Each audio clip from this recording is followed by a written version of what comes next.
హైదరాబాద్‌లో real estate పెద్దగా లేదు. తగ్గిపోతుంది అని కొన్ని మాటలు వినిపిస్తున్నాయి. సిటీలోనా? లేకపోతే ఔట్‌స్కట్స్‌లోనా? అంటే నిజంగా హైదరాబాద్ ఔట్‌స్కట్స్ అని ఎటు వెళ్ళినా సరే చూసిన ప్రతి ఏరియాలో కన్‌స్ట్రక్షన్సే కనిపిస్తున్నాయి. కానీ ఇప్పుడు లేదు అని అంటున్నారు గదా! మీరేమంటారు మరి? మీరన్న విషయంలో కొంచెం వాస్తవం ఉంది. ఎక్కడ లేదంటే 60, 70,000, 80,000, 90,000 అంటే ఒక స్టాగ్నెస్ట్ సిట్యుయేషన్ వచ్చిన దగ్గర మీకు స్లో డౌన్ అవుతది. బట్ సిటీ ఔట్‌స్కట్స్‌లో మీకు మంచి బిజినెస్ ఉంది గదా! హ్మ్. ఆల్రెడీ మీరు ఓఆర్ఆర్ సర్వీస్ ఓఆర్ఆర్ చుట్టుపక్కల ఉన్న సబ్ రిజిస్ట్రేషన్‌కెళ్తే డైలీ 100 డాక్యుమెంట్స్ రిజిస్ట్రేషన్స్ అయితున్నాయి. మన పిల్లలు మంచిగా చదువుతున్నారంటే మీరు ఎక్కడ చూస్తారు? ప్రోగ్రెస్ రిపోర్ట్ చూస్తారు. అందులోనేగా పాస్ మార్కులొస్తే పాస్ అయినట్టు, లేకపోతే ఫెయిల్ మార్కులు ఫెయిల్ అయినట్టు. బట్ ఈ రియల్ ఎస్టేట్ ఫీల్డ్‌లో మీరెందుకు రిజిస్ట్రేషన్ ఆఫీస్‌లో అన్ని రిజిస్ట్రేషన్ అవుతుంటే, రియల్ ఎస్టేట్ లేదని ఎందుకంటారు? అది అది మీ మైండ్‌లో ఉంది. రియల్ ఎస్టేట్ ఎప్పుడూ ఉంది. ఇప్పుడు ఎగ్జాంపుల్ మీరొక కార్ కొన్నారనుకోండి.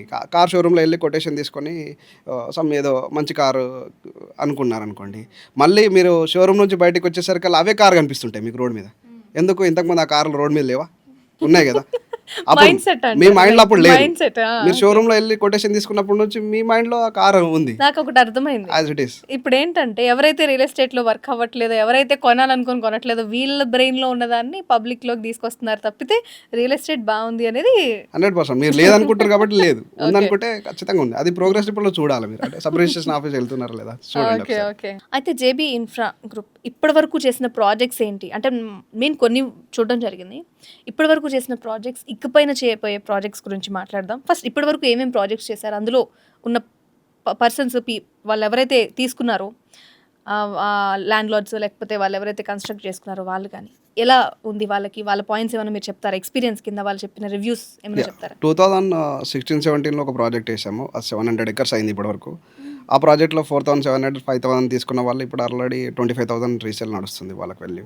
మంచి ఆల్రెడీ ఒక 80 ఫ్యామిలీస్ ఆల్రెడీ కట్టుకొని ఉంటున్నారు. హుహు. 2020లో ఒక ప్రాజెక్ట్ స్టార్ట్ చేసాం. దాంట్లో 4,600 స్టార్ట్ అయింది. ఆల్మోస్ట్ 12,000 సేల్ చేసుకుంటున్నారు రీసేల్. ఎన్ని అంటే ఇయర్స్? ఒక 2, 3 ఇయర్స్‌లోనే ఆ! ఆల్మోస్ట్ 2020 అంటే మీకు 5 ఇయర్స్‌లో 5 ఇయర్స్. 5 ఇయర్స్. మంచి డబుల్.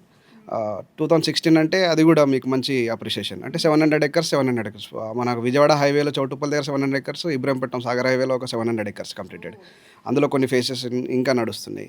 రీసెంట్‌గా చేసిన ప్రాజెక్టులు 1 ఇయర్‌లో మేము కొంగరకలాన్ ఏరియా, టీసీఎస్ ఆదిబట్ల ఏరియాలో 2 ప్రాజెక్టులు చేసాం. ఒక ప్రాజెక్ట్ కౌంటీ 1 అని మీకు ఫాక్స్‌కాన్ ఎంప్లాయ్‌మెంట్ ఎదురుంగా ఉంటది.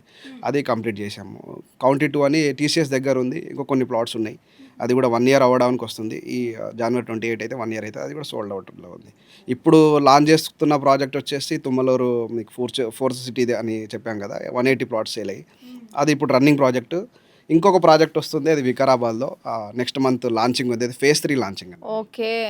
సో, వికారాబాద్‌లో. వికారాబాద్. ఫెబ్‌లో లాంచింగ్ ఉంది.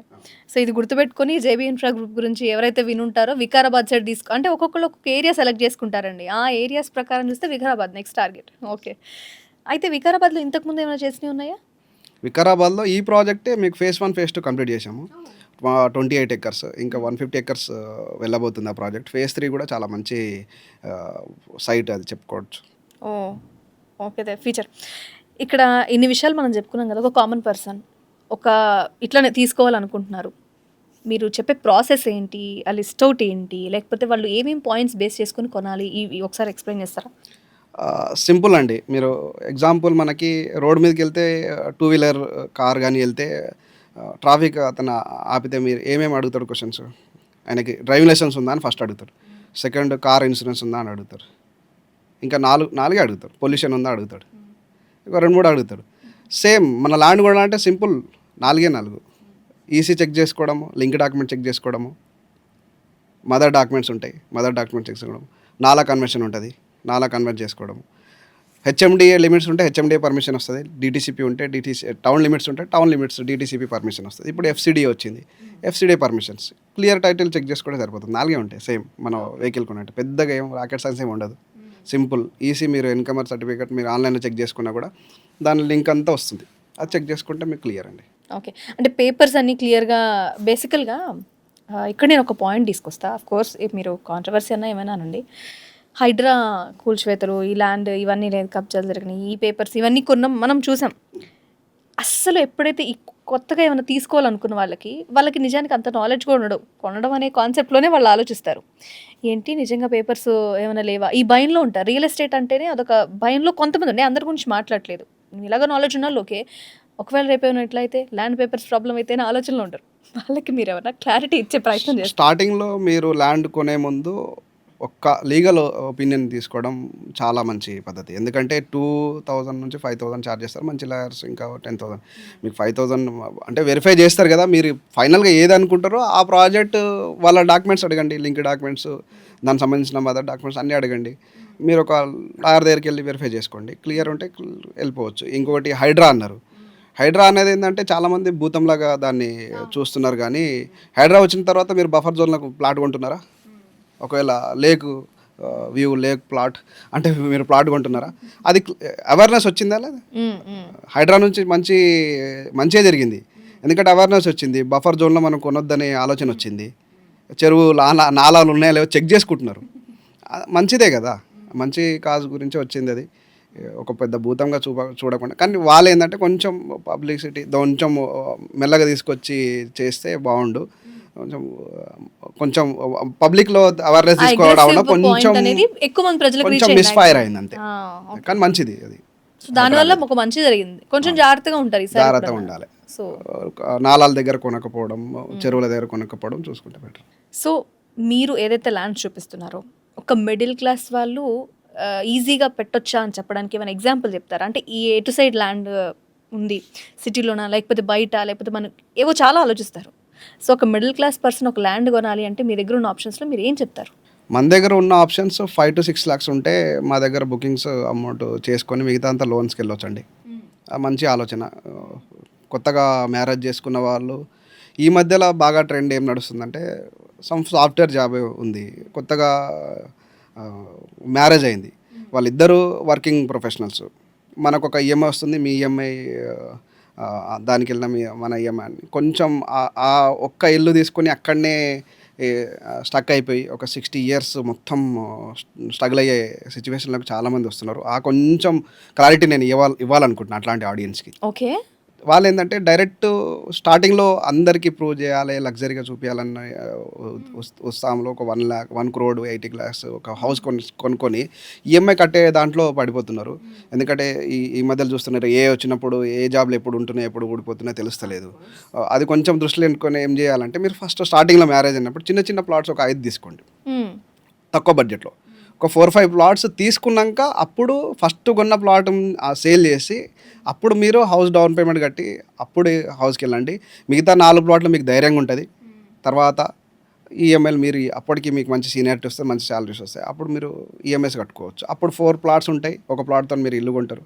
ఇలా ప్లాన్ చేసుకోండి. బట్ వచ్చిన ఈఎంఐ డైరెక్ట్ ఇంటికి తీసుకొని సాలరీతో డైరెక్ట్గా 1 crore అంతంత పెట్టేసి ఇల్లు తీసేసుకోవాలన్న ఆలోచనతో ఉండడం అనేది ఒక ఆ ప్రాబ్లం గురించి చాలామంది మీలాంటి వాళ్ళు కానీ లేకపోతే ఏదైనా సరే ఈ ఫండ్స్ విషయంలో ఎలా ఫ్యామిలీ రన్ చేయాలన్న పాయింట్స్ చాలామంది మాట్లాడుతున్నారు. దీనివల్ల భయపడి కొంతమంది ఏంటంటే అసలు కొనడానికి కూడా అవసరమా, ఇన్ని కోట్ అంట, ఈ కోట్ ఎప్పుడు అవ్వాలి, నేను కోట్లు వేసుకోవడం ఓకే కానీ ఫీలింగ్లో లైక్ చాలా మీమ్స్ కూడా వస్తున్నాయి.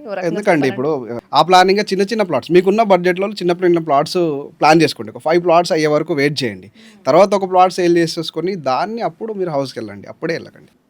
సో ఇది బెస్ట్ ఆప్షన్ అయితే ఒకటి ఉంది. ఈ ఆప్షన్ని ఒకసారి ట్రై చేయండి అని మాత్రం 100% చెప్తారు మీరు? చెప్పొచ్చు అండి. ఓకే.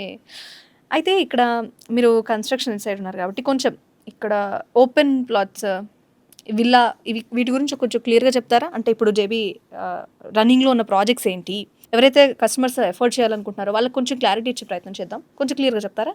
ఎస్. మన దగ్గర ఉన్న ప్రాజెక్ట్స్ వచ్చేసి మీకు 5 to 6 lakhs ఉంటే మిగతాది లోన్స్కి వెళ్ళే ప్రాజెక్ట్స్ ఉన్నాయి. లేదు అంటే మీ వెయిటింగ్ పీరియడ్ బట్టి ప్లాన్ చేసుకోండి. ఫస్ట్ ఆఫ్ ఆల్ ల్యాండ్ ఎట్లా కొనాలంటే మీ వెయిటింగ్ పీరియడ్ ఎంత ఉంది? 5 years ఉందా, 10 years ఉందా?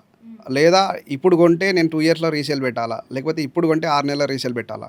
అలాంటి ప్రాజెక్టులు మన దగ్గర ఉన్నాయి. ఎగ్జాంపుల్ ఒక 3 segments చెప్తా. ఆ ఫార్ములా ఎక్కడ మీరు కొన్నా ఆ ఫార్ములా యూజ్ అవుతుంది. ఓన్లీ జేబీఏ కాదు. ఓకే. 3 ఫార్ములా ఏంటంటే 5 to 10,000 బడ్జెట్లో ఉన్నాయి పర్ స్క్వేర్ యార్డ్ బడ్జెట్లో ఉన్నాయి తీసుకుంటే మీరు ఈజీగా 10 years వెయిటింగ్ పీరియడ్ పెట్టుకోవాలి. అంటే మీ వెయిటింగ్ పీరియడ్ ఎంత అంటే నేను వెయిట్ చేయగలుగుతా ప్రాపర్టీ తీసుకొని ఆ 10 ఇయర్స్ అంటే మీరు 5 to 10,000 మధ్యలో తీసుకోండి. ఓ అదే మీ వెయిటింగ్ పీరియడ్ 5 ఇయర్స్ ఉందనుకోండి 10 to 20,000 ప్రైస్లో ఉన్నాయి తీసుకోండి. 5 ఇయర్స్లో మంచి రిటర్న్స్ వస్తాయి డే 1. మీరు 5 ఇయర్స్ తర్వాత రీసేల్ పెట్టుకోవాలి అది అంటే 5 to 20,000. అదే మీరు 2 ఇయర్స్ వెయిటింగ్ పీరియడ్ ఉంది లేదా 1 ఇయర్ ఉంది 6 months 1 ఇయర్ తర్వాత నేను 1 ఇయర్లో నేను దాన్ని సేల్ చేసుకుంటాను అన్నప్పుడు 20 to 30,000లో తీసుకుంటే మీకు డే 1 నుంచి 2 ఇయర్స్లో మంచి రిటర్న్స్ వస్తాయండి. ఈ ఫార్ములా ఎక్కడైనా వర్తిస్తుంది.